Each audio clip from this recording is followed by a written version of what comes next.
Well played. Yes! I should. Well played. Legend! Ah! Rank 9 Legend EU. Wow. Hey guys, Moldran here, and as you were able to see, I finally reached Legend rank on the EU ladder, and I even went into the top 10 players of EU in the entire region for ranked and constructive play.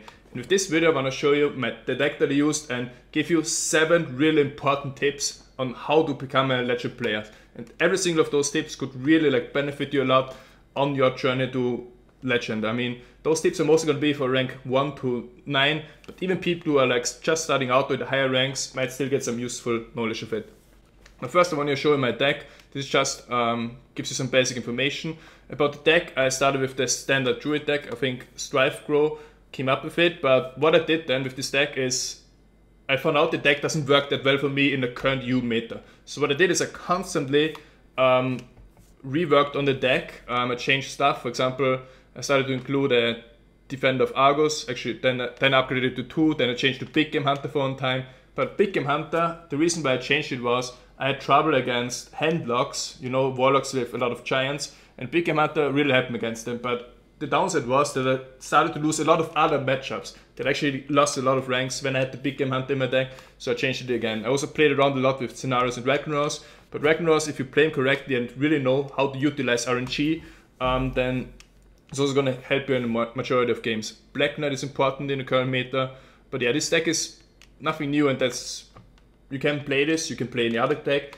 but what I'm going to focus now with this video is now I want to really show you 7 tips that are universal to any class, to any player, that help you to become better and to help you reach the Legend rank.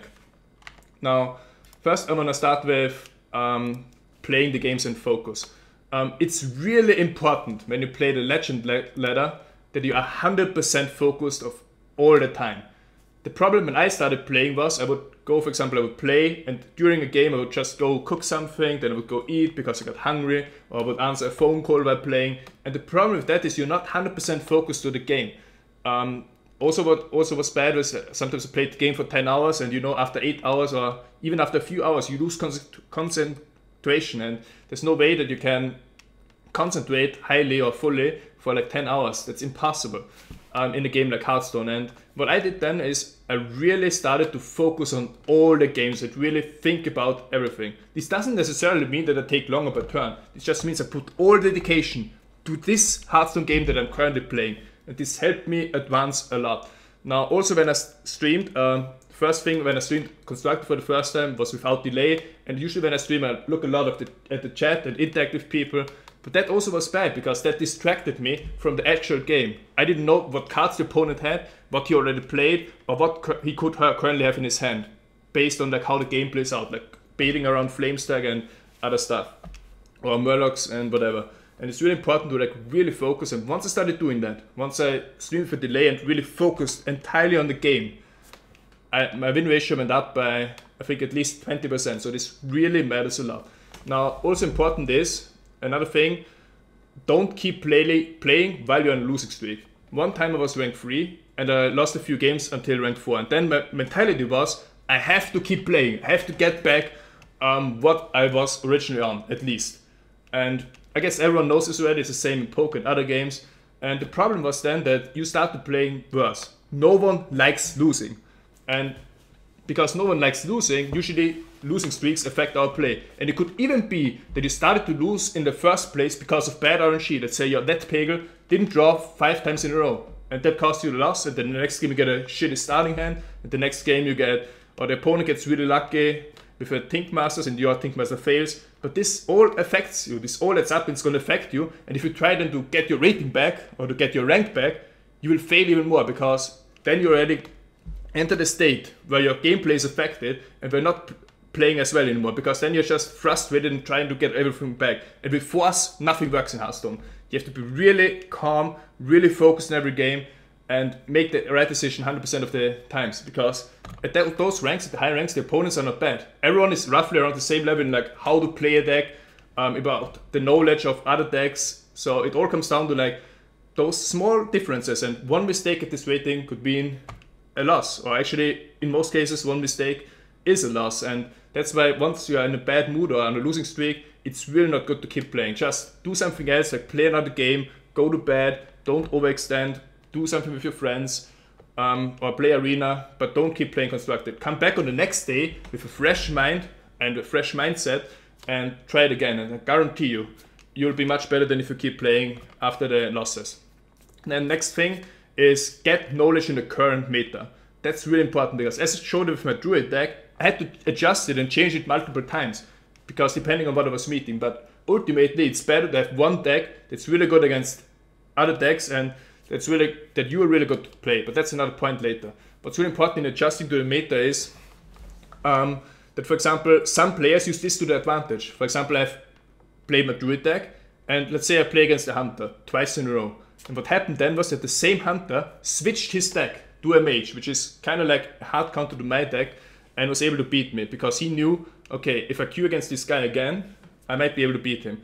So it's really important that you know all the decks. You need to know, for example, what are different types of a Warlock. You need to know exactly what a aggro Warlock contains with Murlocs. You need to know, for example, okay, here the strategy is to kill Tidehunters. It's really important to kill Tidehunters so they don't get buffed. Playing against a normal aggro Warlock deck, you would make different choices. You would kill different targets. Or playing against the Handlock, you would also make very different choices. So it's really important to know all the decks, know what the Mage deck contains, what the usual Paladin deck contains, and it's just knowledge that you need to know to be able to progress faster. Then another important tip that I really give you is focus on one deck, or maximum 2.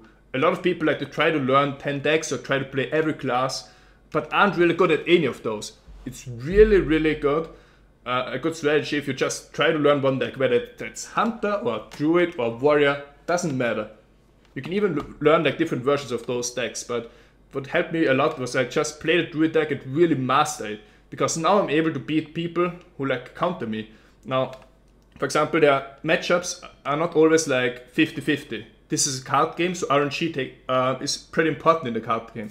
And what this means is that sometimes, you know, it's a 60-40 matchup, which means one class in the same matchup, both players equally skilled, has an advantage. And you know, sometimes it's even 90-10 matchup. But, well, for example, when I played Druid against the Mage, I would only win like 10% of all games against Mages. It was pretty bad, but the Mage had a big advantage against my Druid deck. And I really think if you really learn one deck, if you really master it, you're gonna be able to beat players who like have the advantage. For example, in the end, I was able to beat Shamans, which are at least 60-40 against me. I was able to beat Mages. I was able to beat Handlocks, which also have an advantage against Druids. Simply because you really master the deck and you know exactly what to do in each situation against a specific deck.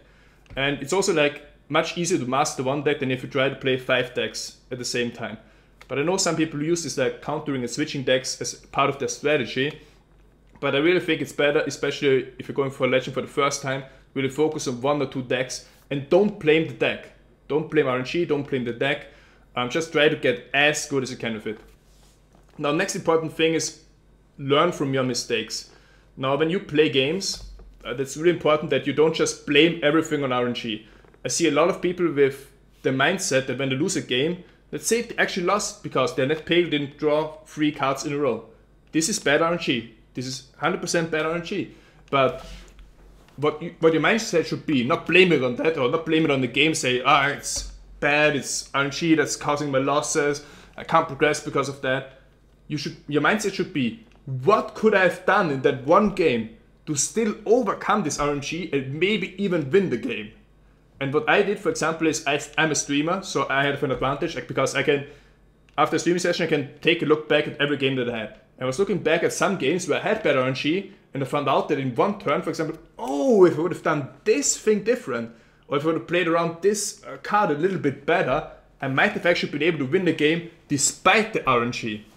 And this is really, really crucial in this game, because RNG is part in the game, it's a card game, it makes up, let's say, 50% of the game. Think masters and everything, like all adds part to it. But the question is, in the long term, everyone is going to have roughly around the same RNG in the long term. And then it really matters, or what really separates the successful Legend players from others is not because they have more RNG overall, it's because how they neutralize this RNG and how they still manage to squeeze out some wins if they have bad RNG. That's really important. Like, don't just blame everything. Try to look at your playstyle. Try to look at your opponent playstyle. Try to improve your low ledge. Try to improve your playstyle. Just always try to be better and never like blame anything. Because I see a lot of streamers and a lot of people who are currently stuck in like rank 2 to 4 always complain about stuff. For example, man at Pegel never draws cards. His one always draws cards. And this is like also a problem with the mindset itself, because ultimately like it's always going to be 50-50. If you play Arena for, let's say, 10 weeks, for a few hours every day, it should be pretty close to a 50-50 ratio. And there's no point to like complain about it, because sometimes it works in your favor. And those are the games you should definitely win. And sometimes it doesn't work in your favor. And those are games where you have to like really play perfectly, but you might still be able to squeeze out some wins. Then another important thing is that I don't see a lot of people doing is when you play, this is mostly for below rank 5 players, but when you play against someone, write down his name on the list. For example, when you play against the Warlock, there are 3 different types of Warlocks, the main types. The Murloc deck, the standard aggro deck, and the handlock deck, which is with Giants. And when you play against the Warlock, you want to know what you're up against. Because, for example, against the aggro deck or against Murlocs, you want to keep that Swipe, you want to keep that Wrath, you want to keep that Claw, you want to keep the early game creatures. But against the Handlock, for example, what's important against the Handlock to keep is the Black Knight, because the Black Knight kills one of those 8/8 counts. And your mulligan strategy would be completely different against the Handlock compared to a Murloc aggro deck. And that's what's important to know what you're up against. And once you're that's what I did. When I played against the Warlock, I would write down his name and his deck. I mean, sure, players sometimes change the deck, but mostly they have the same deck again when you meet them again on the next day or in 2 hours from now on. So it's really important to like know what you're up against, and that doesn't take long. It takes a pen and a piece of paper, and it might increase your win ratio with this small change. And another important thing, the last one, tip number 7, is queuing tips. This is something that's also really important, and you know, I know a lot of people can't do it, but for example, sometimes it happens that you play against a player. For example, I played against a hunter. I beat him twice. I was rank 2 and he was, I think, rank 3. So I beat him twice. And what the hunter did then is he changed to a mage and immediately queued up again. So he queued up with the mage against me, trying to like counter me. So he was trying to like counter me and get an easy win. What happened is I got against the mage again and I lost to him. And what's important here is, for example, do not queue into counters. For example, when you play against someone who like completely owns you, and if it wasn't because you did big mistakes or something, but it was actually because his deck has a significant advantage against your deck, which, as I said, in a card game is possible. There are 9 or 8 different classes. They're completely different and distinct from each other, and it might be that one deck has a really big advantage against the other deck, even if the players are equally skilled. Then there's no point to queue up right away into it and get farmed by it. If you know that you don't have a chance, just wait 30 seconds and queue then, or wait 1 minute and queue then.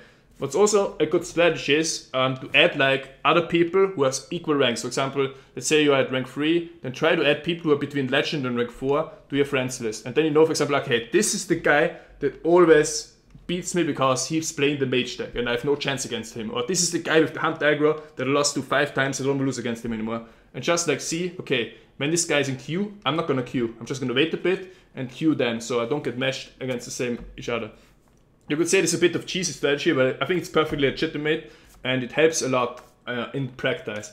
And what's also important in this queuing system is at which time of the day you're queuing. For example, I think the competition at main time is much higher than, for example, between 5 and 11 AM during a weekday. The reason being is, for example, normally when you play, let's say you're rank 2, you play against people who are either legend rank or up to rank 4. But if you queue, for example, at 5 or 6 AM, it could be that you're rank 2 and you play against people who are rank 7, who most likely are not as hard to beat or are not as tough opponents as those legend or rank 1 players.